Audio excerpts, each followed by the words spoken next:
Bleiben wir heute dran an RB Leipzig, die schon gespielt haben. Die haben jetzt 4 Punkte Vorsprung. Wolfsburg ist unser nächster Gegner, die in der letzten Zeit nicht so verkehrt gespielt haben. Haben 2 Siege, glaube ich, 2 Unentschieden und nur eine Niederlage. Sind hier traditionell immer stark gewesen, gerade auch gegen uns. Und sie kommen zum ersten Mal. Das wird, glaube ich, das frühe 1:0. Nach 180 Sekunden. Blass war der Torschütze. Ludwig Blass.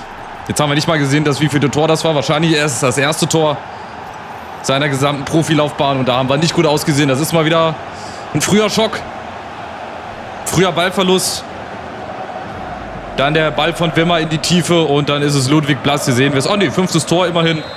Schön, dass er nicht sein erstes Tor gegen uns macht. Naja, gegen einen VfL Wolfsburg, der jetzt also auch in die 2. Liga abgestiegen ist. Das ist das Ergebnis, ja, völligen Fehlverhalten, Misswirtschaft der letzten Jahre. Aber, was habe ich gelesen, dann sinkt der Etat halt nur auf ca. 40 bis 50 Millionen. Ist natürlich für einen normalen Zweitligisten, ja, das ist einfach der FC Bayern der 2. Liga. Also, was willst du da sagen, wenn du mal die Etats von den anderen Zweitligisten vergleichst mit dem des VfL? Das ist natürlich Wettbewerbsvorteil für den VfL. Mal gucken, was sie daraus machen. Ich denke schon, dass sie dann wieder aufsteigen, dass sie der haushohe Top-Favorit sind auf den Wiederaufstieg. Aber mal gucken, es hat ja schon so einige Beispiele gegeben, wo es auch mal ein bisschen länger gedauert hat. Ne? Denkt an den HSV zum Beispiel. Schalke ist, glaube ich, immer wieder direkt aufgestiegen. Nee, sind sie nicht. Oder denkt zum Beispiel an die Extrembeispiele. Denkt an Lautern, denkt an 1860 München. Ich weiß ja nicht, wie viel VW jetzt dort einspart beim VfL. Aber das ist natürlich schon heftig. Aber die haben ein paar schöne Derbys. Braunschweig, Hannover, Magdeburg ist nicht weit. Osnabrück ist aufgestiegen. Also auch viele Niedersachsen-Duelle. Ich bin sehr, sehr gespannt, wie der VfL Wolfsburg das meistern wird. Dann in Liga 2. Und jetzt bin ich gespannt, wie wir das hier machen. 2 Veränderungen. Habt ihr wahrscheinlich schon mitbekommen hier. Nathan de Cat und Greco. Die beiden auf der Doppel-6 heute.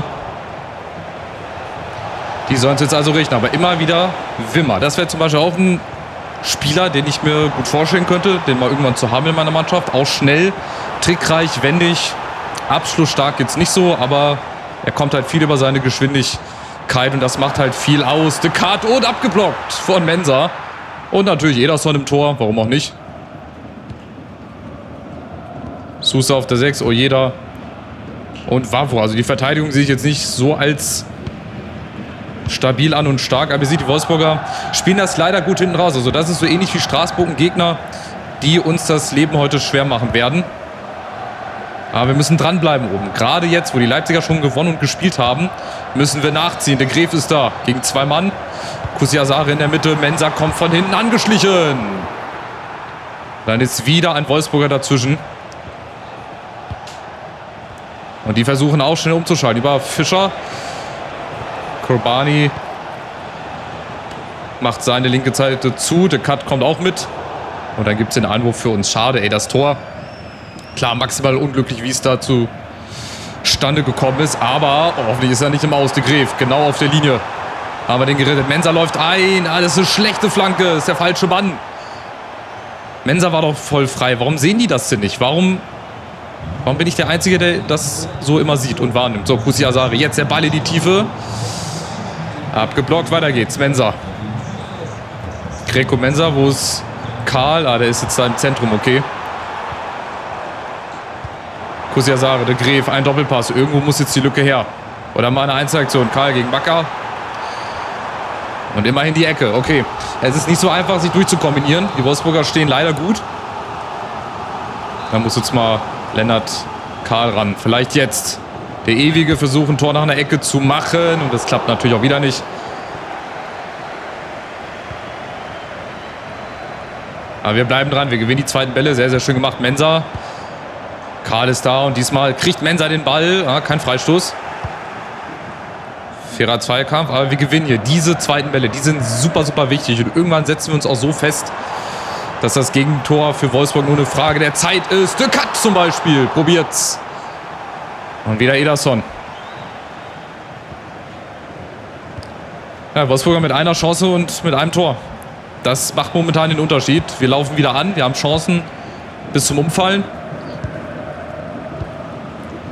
Aber wir kriegen den Ball nicht ins Tor. kriegen den Ball leider nicht ins Tor und deswegen sieht es momentan so aus, wie es aussieht. Aber wir werden noch unsere Chancen kriegen. Jetzt hat sich das Spiel ein bisschen beruhigt. Jetzt gibt es eine kleine Ruhepphase. Kurz vor der Pause. Vielleicht schlagen wir so zu wie gegen Straßburg. Und auch im Mittelfeld. Also gerade Greco kommt leider nicht so in die Zweikämpfe rein. Aber sie müsste abseits sein. Amura, ja, gut gestellt. Amura, auch ein Spieler, den ich, wenn ich mal einen Spieler vom VfL aussuchen dürfte, auch sehr gerne sehen würde. Bei der Eintracht oder, keine Ahnung, hier in-game mit irgendeiner Mannschaft. Oh, schlecht gemacht von der Greco. Jetzt machen wir es ein bisschen zu kompliziert. Aber wir sehen die Wolfsburger. Die lassen uns auch gar keinen Platz. Die spielen dann mit ihrer Dreierkette, Viererkette. Bauen dann immer wieder über den Flügel auf. Und so ist es wirklich, wirklich schwer, weil die auch um den Strafraum so dicht stehen, dass uns momentan nichts einfällt. Oh, fast ausverkaufter VfL-Bock. Ja, und ihr seht, die haben nur einen Schuss aufs Tor. Oder einen Schuss, das war das 1:0. Wir haben aber auch nicht gerade viel mehr. Deswegen ist jetzt die Überlegung, mal zu schauen, erstens, wie die Wolfsburger spielen, welche Formation. 4-2-3-1. Okay, vielleicht ist jetzt mal wieder die Zeit, ein anderes System mit reinzubringen. Vielleicht ist es heute nicht das 4-3-3, ein breites 4-4-2 wäre auch noch drin. Ja, oder wir machen einfach auch 4-2-3-1. Müsste ich halt Kobani. Ah, nee, dann können wir ja so spielen weiterhin. So, pass auf, dann gehen wir mal wieder zurück. Back to the roots. 4-2-3-1. Hier bringe ich aber mal Droh rein, weil der ein bisschen frischer ist. Und dann schauen wir einfach mal. Vielleicht bringt es jetzt das 4-2-3-1. Wenn wir umstellen. Die Flügelformation hat es bislang nicht so gebracht, weil halt auch dann die beiden Flügelspieler immer wieder mit reinziehen. Vielleicht müssen die einfach mal auf den Flügeln bleiben, außen, dass die Abwehr auseinandergezogen wird. So, das ist jetzt die Idee. Ist auf dem Reißbrett immer ganz schön erklärt. Aber wenn es dann auch auf dem Feld klappt, dann ist das ja auch eine Bestätigung. So, schauen wir mal. Erster Angriff. Droh. Karl läuft durch. Richtiger Moment, das ist es doch. Lennart Karl. Vielleicht so wie Wolfsburg in der ersten Halbzeit. Treffen wir früh in der zweiten Halbzeit mit dem ersten Angriff. Und Lennart Karl, eine gute B-Note. 4. Saisontor. Ja, diese Bälle, die sind es halt immer. In die Tiefe, genau auf den richtigen Moment warten und dann, ja, ist das ein Pflichttor. Da kann er sich dann die Ecke aussuchen, aber er nimmt die freiere Ecke und Ederson hat da nicht den Hauch einer Chance. Natürlich nicht. Aber das ist genau das Ziel, weil bei dem 4-2-3-1 gehen die nicht mit rein in den Strafraum, sondern bleiben eigentlich auf ihren Flügeln. Also es sind ja keine Flügelspieler hier in der Formation, aber ihr wisst, was ich meine. Und vielleicht kriegen wir dadurch die Abwehr ein bisschen weiter auseinandergezogen. Dann hat auch Droh ein bisschen mehr Platz. Dann kriegt Kusiasare vielleicht ein paar mehr Bälle. Und nochmal, das hört sich richtig gut an, so wie ich das jetzt wahrscheinlich erzähle. Das ist auf dem Reißbrett, sieht das auch sehr gut aus und auch verständlich. Aber es muss auf dem Platz stimmen. Und auf dem Platz muss es funktionieren. Das bringt mir nichts, wenn der VfL jetzt gleich wieder in Führung geht. Sondern wir müssen direkt nochmal was nachlegen. Droh, schade, hat er jetzt zu lange gebraucht. Aber Wolfsburg kommt auch. Avasir stellt nur den Fuß dazwischen. Sehr schön. Und dann geht's nach vorne über Greco. Treibt den Ball mit seinen grünen Schuhen. Da passt er heute zum Gegner. Greco. Und die halten sich auch nicht lange hintenrum auf. Also im 6. Gang geht's hier. Von der Halbzeit 2, von Beginn an der zweiten Halbzeit an. Und wir sind jetzt auch in den Zweikämpfen drin. Und wir haben ein bisschen mehr Platz, habe ich das Gefühl, weil halt auch die Außenverteidiger gebunden sind auf den Außen. Dadurch ist irgendwo in der Mitte Platz im besten Fall. De Graef allein gegen alle. Das ist eine gute Position. De Graef und Ederson. Gute Chance. Nächster Eckball, 3,5 Balken voll. De Graef, irgendeiner wird sich doch erbarmen. Die Ecke kommt gut rein! Es ist vollbracht, es geht doch! Saisontor, Eckballtor Nummer 1. Und wer sonst außer Jona Kusiasare? Ich fasse es nicht. Wir haben es geschafft. Streicht euch das rot im Kalender an, wann immer dieser Part rauskommt. Wir haben ein Tor nach der Ecke gemacht und es geht so einfach. Schöne Ecke, Kusiasare schraubt sich hoch und endlich ist dieser Bann gebrochen. Wir haben ein Tor nach einer Ecke. Und ausgerechnet gegen den VfL Wolfsburg. Und da habe ich jetzt 3 Saisons für gebraucht, oder was? Also vielleicht macht sich da nochmal einer die Mühe und guckt, ob ich in den anderen Saisons irgendwann mal ein Eckballtor gemacht habe. Aber ich kann mich nicht daran erinnern, dass ich ein Eckballtor gemacht habe. Mit Duisburg. Also sei es in der 3. Liga, 2. Liga. DFB-Pokal auch, glaube ich, gar nicht. In der Champions League auch nicht. Also, wir können es. Der Bann ist gebrochen. Das können wir also auch von unserer Agenda streichen. Ein Eckballtor, es ist möglich. Aber Achtung, der VfL kommt. Braun ist aber da. Und baut wieder auf über Ott. Und direkt weitergeleitet, genau. 1, 2 Kontakte, schnell durchkombiniert. Das sieht richtig gut aus. Eines Leipzig-Verfolgers würdig. Karl, wieder der Außenriss. Kusiasare, das wäre es jetzt noch ein Fallrückzieher-Tor. Ja, dann habe ich schon wieder alles gesehen. Ein Eckballtor, ein Fallrückzieher-Tor und das alles in einem Spiel. Das, ja, würde dem Ganzen schon wieder die Krone aufsetzen. Aber Wolfsburg kommt, wir bleiben natürlich gefährlich. Über Bakker, Kaminski. Amura in der Mitte, Achtung, aber das geht zu einfach. Aber Siem Greco ist da. Und Ott befreit sich und jetzt haben wir Platz. 4 gegen 3, 4 gegen 4, wenn es schnell geht. Droh, No-Look-Pass nach oben. Sehr schön gemacht. Karl hat Platz. Oh, jeder kommt nicht ran in der Mitte. Karl verzögert nochmal. Karl! Und wieder Ederson. So, wir wissen ja, wie es geht. Nächster Eckball. Und das hat einen Spieler wie Tristan de Graef gebraucht, der jetzt nicht die besten Stats hat, aber der halt den Ball vom Tor weggezogen hat. Vielleicht ist das halt auch das Geheimnis. So, ich weiß ja, wie es geht. Machen wir glatt nochmal ein zweites Eckballtor. De Graef. Eckball kommt ein bisschen lang, ist hoch in der Luft, lang in der Luft. Aber jetzt ist auch erstmal wieder gut für die nächsten 50 Spiele. Und de Graef kommt nochmal gegen Fischer, gegen Sousa. Nächster Eckball. Wechsel, genau, Viertelstunde vor Schluss. Bisschen, oder neue Kräfte, frische Kräfte. Da können wir Murphy ruhig reinbringen. Obwohl, warte mal, kann Kurbani, nee, da muss ich das anders machen. Da muss ich da von der Hitze einsetzen. Sarko vorne in den Sturm. Warte mal, kann ZOM. Ja, damit er nicht mehr so viel laufen muss. Mache ich jetzt Droh auf den Flügel. Oder nach rechts außen, damit Karl als hängende Spitze ein bisschen agieren kann. Und der macht jetzt auch gleich die Ecke. Mal gucken, vielleicht klappt es von der anderen Seite auch so wie auf der anderen Seite. Einfach vom Tor weggezogen. Die kommt auch nicht schlecht, die Ecke. Ott muss rankommen. Jawohl, gegen Karl, da ist er. Wird sich gleich an als hängende Spitze nochmal probieren. Die letzten 12, 13 Minuten. Von Wolfsburg ist jetzt auch nicht mehr so viel gekommen, nachdem wir umgestellt haben. Aber trotzdem, mit einer Aktion können die wieder auf Remis stellen. Aber wir machen das richtig gut. Wir stehen richtig sicher hinten drin. Und wir kontern jetzt. 80. Minute. Droh ist da. Sarko in der Mitte. Hinten läuft Greco ein. Den hat er gesehen, Greco. Und, warte mal. Chance lebt sogar noch. Weil Justin von der Hitz durchzieht. Aber das war ein schöner Ball von Droh. Der sollte auch auf Greco. Ich hatte den unten gesehen, wie er da in den Strafraum eingelaufen ist. Endlich war ein Spieler, der auch dahin flankt, wo ich hinflanken wollte. So, Achtung, Kaminski kommt. Amura. Viererkette muss stehen.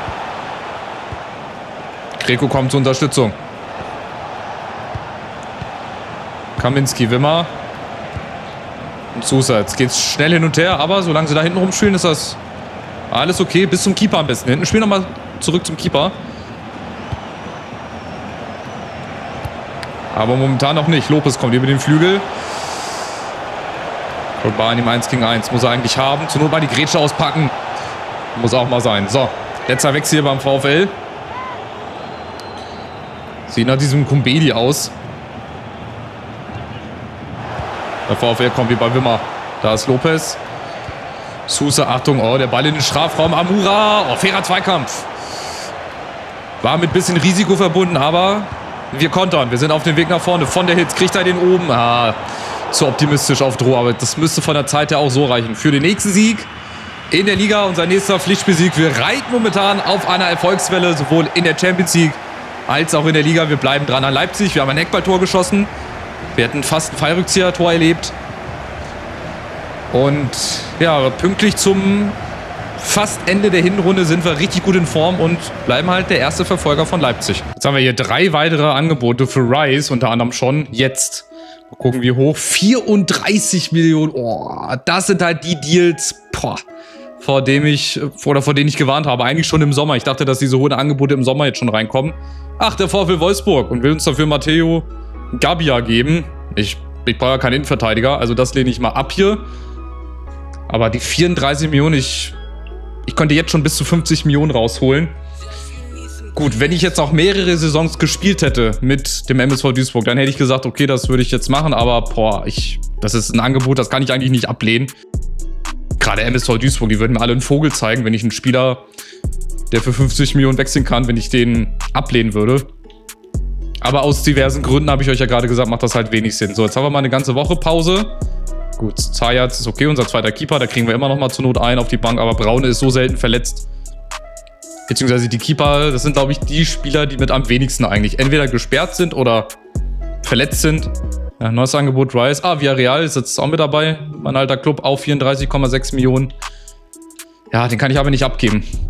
Also ich brauche den gerade auch für die Rückrunde, gerade wenn es dann wahrscheinlich in die entscheidenden Spiele geht. Ich weiß ja nicht, wie es in der Champions League aussieht. Jetzt kommen die Engländer auch noch wieder mit rein. Hier auch 34,7 Millionen. Je nachdem, in welchem Wettbewerb wir spielen. Ich brauche einfach die besten Spieler. Im Sommer, das ist dann nochmal eine andere Sache. Da würde ich dann wahrscheinlich nochmal anders denken. Da würde ich dann auch verkaufen, um dann wieder andere Spieler zu holen. Aber jetzt im Winter, das ist schwachsinnig. Außer ich finde irgendwo einen gleichwertigen Ersatz. Aber, guck, Istanbul, die türkische Pipeline. Ist natürlich auch wieder offen.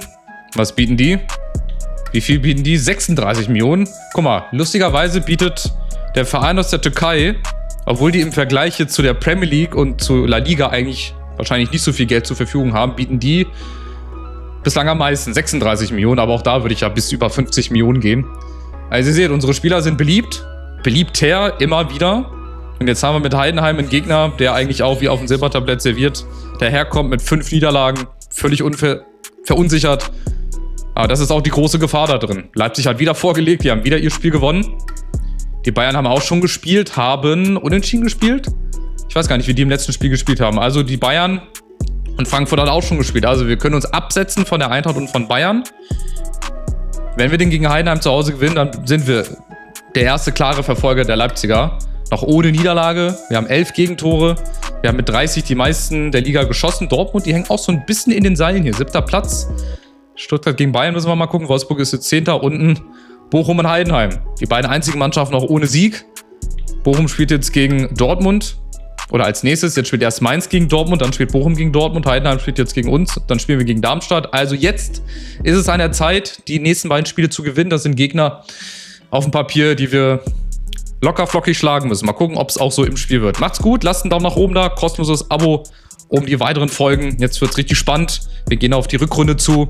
Champions League sind wir noch mit dabei. Verfolger von Leipzig. Wer das verpasst, ist selber schuld. Also, macht's gut. Ciao, ciao.